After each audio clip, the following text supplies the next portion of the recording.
അസ്സലാമു അലൈക്കും വറഹ്മത്തുള്ളാഹി തആല വബറകാതുഹു. അള്ളാഹുവിൻ്റെ ചിഹ്നങ്ങളെ ബഹുമാനിക്കുക എന്നുള്ളത് ഖൽബിൻ്റെ തഖ്വയിൽപ്പെട്ടതാണ്. ഖുർആൻ തന്നെ അള്ളാഹു തന്നെ അത് പഠിപ്പിക്കുകയാണ്. അള്ളാഹു തന്നെ വിശുദ്ധ ഖുർആനിലൂടെ അത് സൂചിപ്പിക്കുകയാണ്. മാത്രമല്ല വിശുദ്ധ ഖുർആനിൽ പറയുകയാണ്, ഇന്ന സഫാ വൽ മർവത മിൻ ശആഇരില്ലാ. മക്കയിലെ പ്രധാനപ്പെട്ട രണ്ട് കുന്നുകളാണ് സഫാ മർവ. സഫാ മർവ എന്ന് പറയുന്ന രണ്ട് കുന്നുകൾ അള്ളാഹുവിൻ്റെ ചിഹ്നങ്ങളിൽപ്പെട്ടതാണ്. അത് അള്ളാഹുവിൻ്റെ അടയാളങ്ങളിൽപ്പെട്ടതാണ്. ഈ അടയാളമാക്കാൻ കാരണം സഫാ കുന്ന് മർവ കുന്ന് എന്ന് പറയുന്നത് വലിയ പർവ്വതങ്ങളായിട്ടല്ല. അങ്ങനെയായിരുന്നെങ്കിൽ എവറസ്റ്റ് കൊടുമുടിയുടെ മുകളിലേക്ക് നോക്കിയിട്ടായിരുന്നു അള്ളാഹു താല ഇത് അള്ളാഹുവിൻ്റെ ചിഹ്നമാണ്, അടയാളമാണെന്ന് പറയേണ്ടത്. ഇത് ചെറിയ ഒരു കുന്ന്, രണ്ട് കുന്ന്, അത് അള്ളാഹുവിൻ്റെ അടയാളങ്ങളാണ് എന്ന് പറയാനുള്ള കാരണം മഹദിയായ ഹാജർ ബീവി റളിയല്ലാഹു തആല അൻഹ ഒരു പ്രവാചകൻ്റെ ഭാര്യയാണ്, വേറെ ഒരു പ്രവാചകൻ്റെ മാതാവാണ്. ഖലീലുല്ലാഹി ഇബ്രാഹിം നബി അലൈഹി സ്വലാത്തു വസ്സലാമിൻ്റെ ഭാര്യയായ സയ്യിദുനാ ഇസ്മായിൽ നബി അലൈഹി സ്വലാത്തു വസ്സലാമിൻ്റെ മാതാവായ വളരെ പ്രധാനപ്പെട്ട ഇസ്ലാമിക ചരിത്രത്തിലെ അറിയപ്പെട്ട ഹാജർ ബീവി റളിയല്ലാഹു തആല അൻഹ അവരുടെ പാദസ്പർശനം ഈ രണ്ട് കുന്നിൻ്റെ മുകളിലും പതിഞ്ഞതുകൊണ്ട് ആ രണ്ട് കുന്നുകളും വിശുദ്ധ ഖുർആനിൽ സ്ഥാനം പിടിച്ചു എന്ന് മാത്രമല്ല, അള്ളാഹുവിൻ്റെ ചിഹ്നമാണ്, അള്ളാഹുവിൻ്റെ അടയാളമാണ്. അതിനെ നിങ്ങൾ ബഹുമാനിക്കണം, അതിനെ നിങ്ങൾ ആദരിക്കണം.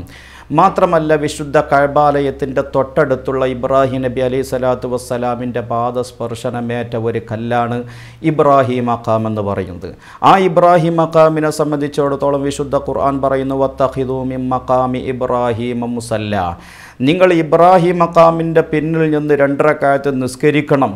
കഅബയുടെ പിന്നിൽ നിന്ന് എന്നല്ല, കഅബയുടെ പിന്നിലാണ്, പക്ഷേ ഇബ്രാഹിം മഖാമിനോട് ചേർന്ന് നിന്ന് ഇബ്രാഹിം മഖാമിൻ്റെ പിന്നിൽ നിന്ന് 2 റക്അത്ത് സുന്നത്ത് നിസ്കരിക്കുക. അത് തവാഫിന് ശേഷം വളരെ പ്രധാനപ്പെട്ട ഒരു കാര്യമാണ്. ഇബ്രാഹിം മഖാമിൻ്റെ പിന്നിൽ നിന്ന് പ്രാർത്ഥിക്കുക. ആ പ്രാർത്ഥനയ്ക്ക് ഉത്തരം കിട്ടുന്ന പ്രാർത്ഥനയാണ്. സഫാ കുന്നിൻ്റെ മുകളിൽ കയറിയിട്ടുള്ള പ്രാർത്ഥന ഉത്തരം കിട്ടുന്ന പ്രാർത്ഥനയാണ്.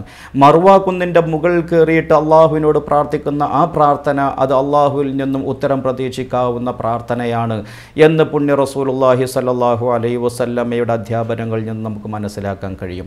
അപ്പോൾ അതുകൊണ്ട് ഇത്തരം ചില ചിഹ്നങ്ങളിലൂടെ, ഈ അടയാളങ്ങളിലൂടെ അള്ളാഹുവിലേക്ക് അടുക്കുകയും അള്ളാഹുവിനെ അറിയുകയും അള്ളാഹുവിനെ മനസ്സിലാക്കാൻ ശ്രമിക്കുകയും ചെയ്യുക എന്നതുപോലെ തന്നെയാണ് അള്ളാഹുവിൻ്റെ വലിയ പ്രധാനപ്പെട്ട ചില ചിഹ്നങ്ങളാണ് അള്ളാഹുവിൻ്റെ അംബിയ മുർസലീങ്ങളും അള്ളാഹുവിൻ്റെ ഔലിയാക്കളും.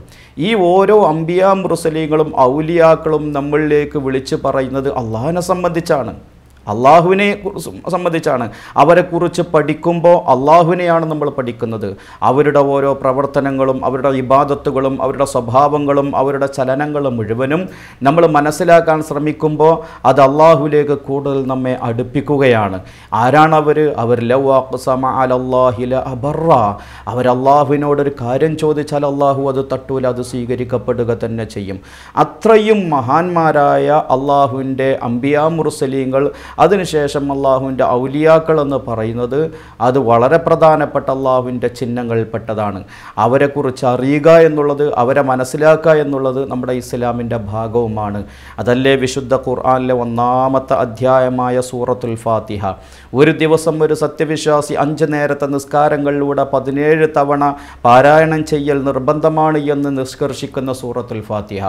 ആ ഫാത്തിഹയിലുള്ള ഒരു പ്രാർത്ഥനയാണല്ലോ സൂറത്തുൽ ഫാത്തിഹയുടെ മറ്റൊരു പേര് തന്നെയാണ് സൂറത്തു ദുആ, പ്രാർത്ഥനയുടെ അധ്യായം എന്നുള്ളത്. ആ സൂറത്തുൽ ഫാത്തിഹയിലുള്ള ഒരു പ്രാർത്ഥനയാണ് ഇഹ്ദിനസ് സിറാത്തുൽ മുസ്തഖീം സിറാത്തുൽ ലദീന അൻഅംത അലൈഹിം ഗൈറുൽ മഗ്ലൂബി അലൈഹിം വലല്ലാലീൻ ആമീൻ. ഇഹ്ദിനസ് സിറാത്തുൽ മുസ്തഖീം. അല്ലാഹുവേ, മുസ്തഖീമായ വഴിയിലേക്ക് ഞങ്ങളെ നീ നയിക്കണമേ, ഞങ്ങളെ നീ എത്തിക്കണമേ. ഏതാണ് ആ വഴി? അത് സിറാത്തുൽ ലദീന അൻഅംത അലൈഹിം, നീ നിഅമത്ത് ചെയ്ത, നീ അനുഗ്രഹിച്ച ആളുകളുടെ വഴിയാണ്. ആ വഴിയിലേക്ക് ഞങ്ങളെ നീ എത്തിക്കണേ തമ്പുരാനെ. ആരെയാണ് നീ അനുഗ്രഹിച്ചത്? നീ നിഅമത്ത് ആരുടെ പേരിലാണ് ചെയ്തത്? അത് സൂറത്തുൻ നിസായിലൂടെ പഠിപ്പിക്കുകയാണ്. വമൻ യുതിഇല്ലാഹ വറസൂല ഫഉലൈക മഅല്ലദീന അൻഅമല്ലാഹു അലൈഹിം മിനൻ നബിയ്യീന വസ്സുദ്ദീഖീന വശുഹദാഇ വസ്സാലിഹീൻ. അല്ലാഹു അനുഗ്രഹിച്ച ആളുകളാണ്. ഒന്ന് പ്രവാചകന്മാർ, രണ്ടാമത്തെ സിദ്ദീഖീങ്ങൾ, മൂന്നാമത്തത് ശുഹദാക്കൾ, നാലാമത്തത് സ്വാലിഹീങ്ങൾ. അപ്പോൾ ഇത്തരം ആളുകളുടെ കാൽപ്പാടുകൾ പിന്തുടർന്നും കൊണ്ട് മുസ്തഖീമായ ചൊവ്വായ വഴിയിലേക്ക്, അവർ പോയ വഴിയിലേക്ക്, അവർ നയിക്കുന്ന മാർഗത്തിലേക്ക് ഞങ്ങളെ നീ എത്തിക്കണേ തമ്പുരാനെ എന്നുള്ള ഒരു പ്രാർത്ഥന ഒരു ദിവസം 17 തവണ സത്യവിശ്വാസികൾ പ്രാർത്ഥിക്കൽ അനിവാര്യമാണ്. മാത്രമല്ല നിസ്കാരം അത് സഹിയാകണമെന്നുണ്ടെങ്കിൽ ഫാത്തിഹ ഓതിയേ പറ്റൂ.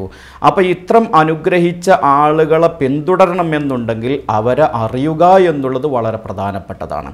അള്ളാഹുവിൻ്റെ ചിഹ്നങ്ങളായ പ്രവാചകന്മാർ, സിദ്ദീഖീങ്ങൾ, ശുഹദാക്കൾ, അള്ളാഹുവിൻ്റെ സ്വാലിഹീങ്ങളായ ആളുകൾ അവരറിയുക എന്നുള്ളത് വളരെ പ്രധാനപ്പെട്ട ഒരു കാര്യമാണ്.